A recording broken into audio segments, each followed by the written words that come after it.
Assalamualaikum warahmatullahi wabarakatuh. Hai semua, ketemu lagi dengan saya. Perkenalkan, nama saya Fani Andari dengan NPM 2011060219 dari Prodi Pendidikan Biologi. Pada kesempatan kali ini, kita akan membahas tentang seleksi alam. Apa sih seleksi alam itu? Nah, untuk membahas lebih lanjut, mari kita perhatikan materi yang akan disampaikan.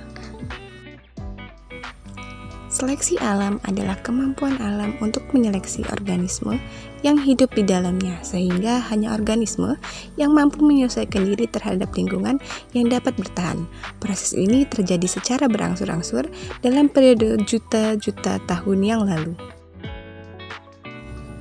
Seleksi alam memiliki dampak besar bagi kelangsungan hidup suatu organisme di lingkungan makhluk hidup. Bagi organisme yang tidak mampu melewati proses seleksi alam, maka populasinya akan berkurang dan akan menyebabkan kepunahan suatu spesies. Seleksi alam juga memberikan dampak munculnya spesies-spesies baru, karena dengan adanya adaptasi yang dilakukan makhluk hidup, maka akan menciptakan keanekaragaman makhluk hidup lainnya.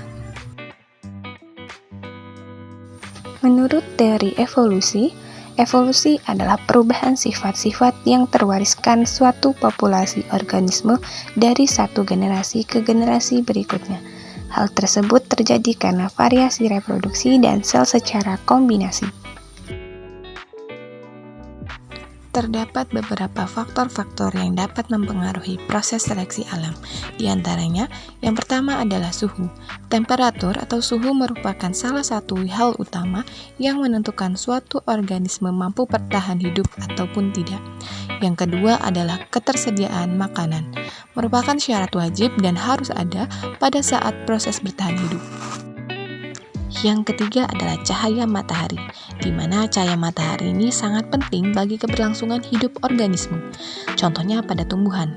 Tumbuhan memerlukan cahaya matahari untuk fotosintesis dan menghasilkan makanan dengan bantuan cahaya matahari. Faktor yang keempat adalah habitat. Habitat merupakan tempat tinggal makhluk hidup. Dalam habitat ini tersedia sumber-sumber pangan, kehidupan seperti air, sumber makanan, dan lain-lain. Terdapat beberapa teori mengenai teori evolusi. Di antaranya, menurut Charles Darwin pada tahun 1859 melalui bukunya yang berjudul On the Origin of Species, menyatakan bahwa proses organisme berubah dari setiap perkembangan zaman akibat adanya perubahan sifat fisik atau perilaku yang diwariskan karena faktor seleksi alam.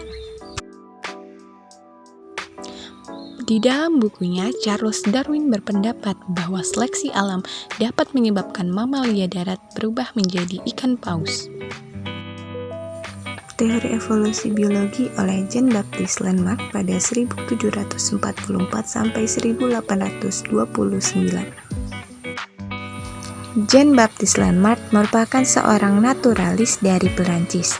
Melalui bukunya, beliau mengatakan bahwa bentuk kehidupan yang sekarang didasarkan pada penggunaan dan tidak penggunaan organ tubuh, use and disuse. Contoh teori yang dikemukakan oleh Lamarck adalah tentang leher jerapah yang memanjang, dengan meregangkannya untuk menjangkau pohon yang lebih tinggi dalam proses memakan tumbuh-tumbuhan. Sifat fisik ini nantinya akan diturunkan pada jerapah generasi berikutnya dan generasi seterusnya. Seleksi alam menyebabkan kepunahan.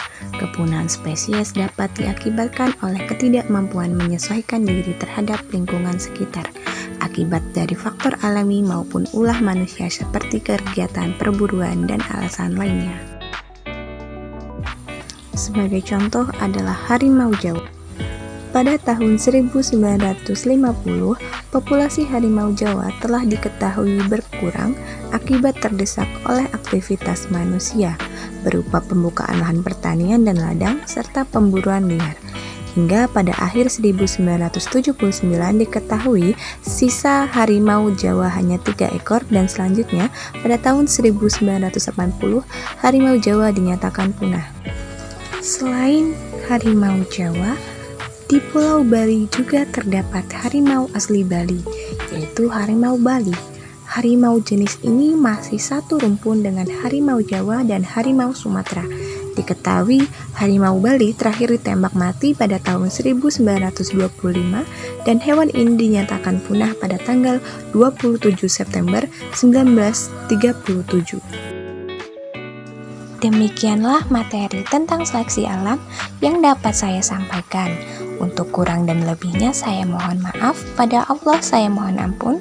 Saya akhiri, wabillahi taufiq wal hidayah. Wassalamualaikum warahmatullahi wabarakatuh.